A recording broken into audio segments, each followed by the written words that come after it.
Hola jóvenes, buenos días. Pues aquí estamos muy contentos de continuar con estos temas de historia en sexto año. En esta ocasión vamos a ver las invasiones bárbaras y el feudalismo. Bien, pero antes de comenzar el tema, les voy a pedir que por ahí en las páginas 82 y 83 de su libro de historia hay una línea del tiempo. Hay que tratar de copiarla lo más parecida posible. Sé que es difícil a veces poner los dibujitos o no sé, algunas cosas, pero bueno, hay que siempre hacer el intento de imitar lo más que se pueda. Esto hay que hacerlo en un archivo en Word y subirlo a plataforma junto con el apunte de lo que vamos a comentar en este momento. Bien, invasiones bárbaras. El Imperio Romano mantenía su unidad gracias a su ejército. Durante los casi 1000 años de existencia del Imperio Romano, lo que le daba cohesión era pues el ejército, la disciplina.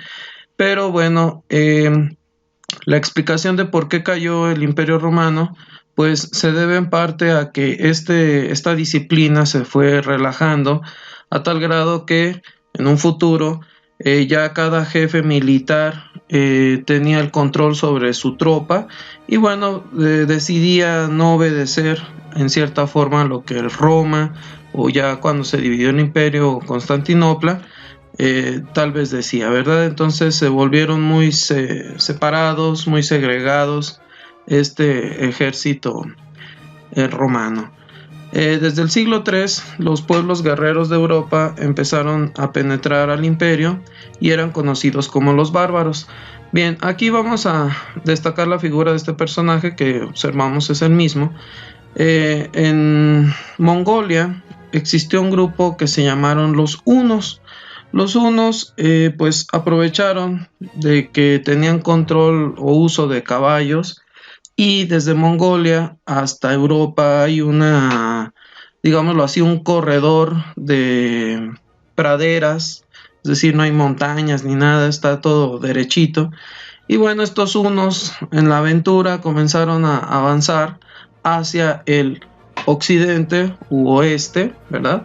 Y entonces, pues bueno, los hunos no eran caracterizados por ser personas buena onda ni nada, al contrario, eran bastante agresivos, muy salvajes con sus métodos de ataque, y entonces, pues todo iba ahí más o menos, pero de repente las tribus que estaban afuera del Imperio Romano, conocidos como bárbaros, ellos tuvieron el problema de que Atila, el jefe de los hunos, empieza a atacarlos. Entonces ellos, como no pueden defenderse eficazmente del ataque de los hunos, piden a los romanos que les den oportunidad de entrar a su imperio.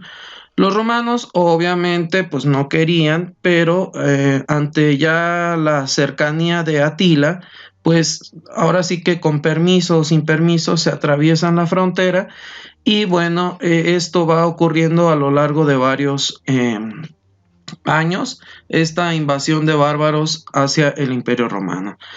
En el 395, el Imperio Romano se divide en dos partes, Occidente y Oriente. Aquí vemos esta división Occidente-Oriente, sí estaba dividido, y esto se hizo con fines prácticos de administrar más fácil.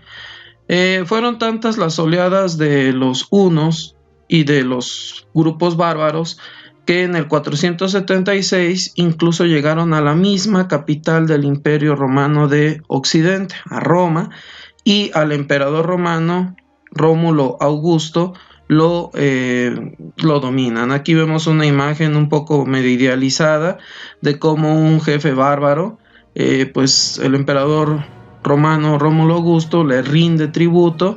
Incluso vemos aquí, si alcanzan a ver el detalle, uno de los bárbaros aquí trae como una cabeza de tigre y pues ellos eran medio salvajes, ¿verdad? Y acá los romanos pues bien diferentes.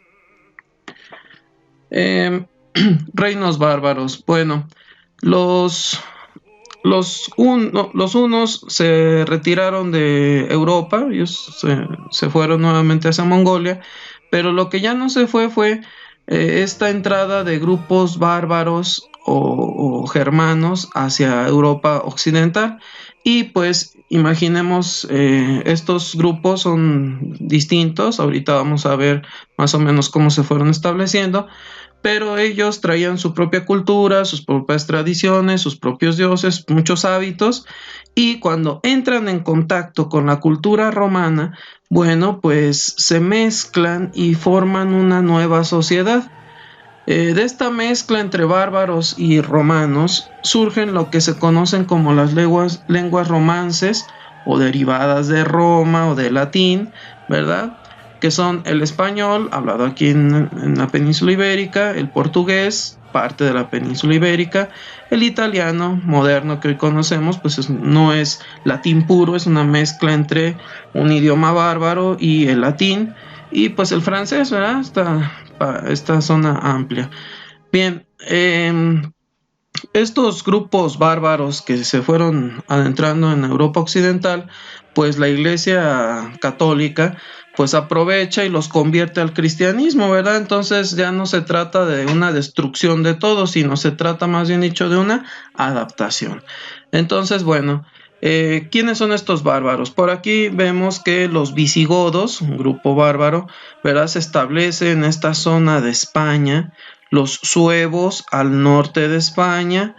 Por acá los francos se establecen en parte de lo que hoy es Francia. Los ostrogodos se establecen en partes de Italia, ¿verdad? Incluso acá en lo que antes era Yugoslavia, Croacia, etc. Los vándalos se establecen al norte de África.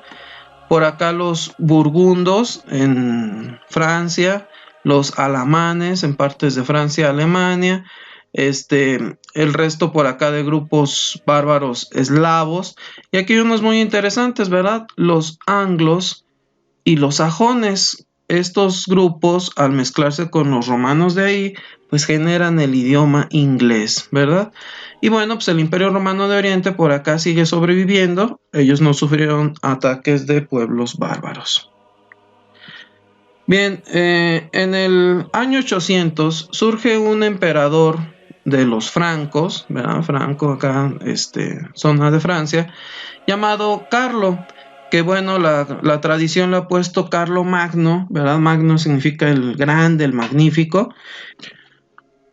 En el año 800, Carlo Magno, un rey de origen francés, logra establecer un imperio en el centro de Europa, le puso el Sacro Imperio Romano Germánico. Y bueno, este imperio tiene una característica. Todos los grupos bárbaros, los reinos bárbaros se logran, siempre estaban en constante pelea, y Carlomagno logra unificarlos, ¿verdad? Entonces, pues este imperio trató de rescatar esa grandeza del Imperio Romano de ya casi 400 años atrás. Pero bueno, sobrevivió solamente hasta la muerte de Carlomagno, y bueno, se volvió a desintegrar.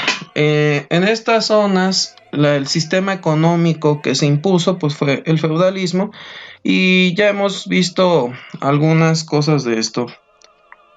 Bien, la tarea 2 va a ser la siguiente. Vamos a hacer un apunte del tema que acabo de exponer, y bueno, lo vamos a copiar junto con la línea del tiempo. Hacemos enseguida el apunte, y bueno, la tarea 3 consiste en resolver el siguiente cuestionario. Hay que hacer la lectura de las páginas 87 a 91 del libro de historia, y bueno, ir contestando dónde surgió el feudalismo, qué tenía el señor feudal, qué hacían los siervos, qué eran los vasallos, qué era un feudo, qué obligación tenían los campesinos, qué era el diezmo, cuál era la función del rey o monarca, quiénes eran los señores feudales, quiénes eran los clérigos, quiénes eran los caballeros y quiénes eran los campesinos y siervos. Bien, jóvenes, pues les agradezco, y pues estamos ahí al pendiente. Todo esto necesito que me lo envíen en un solo archivo.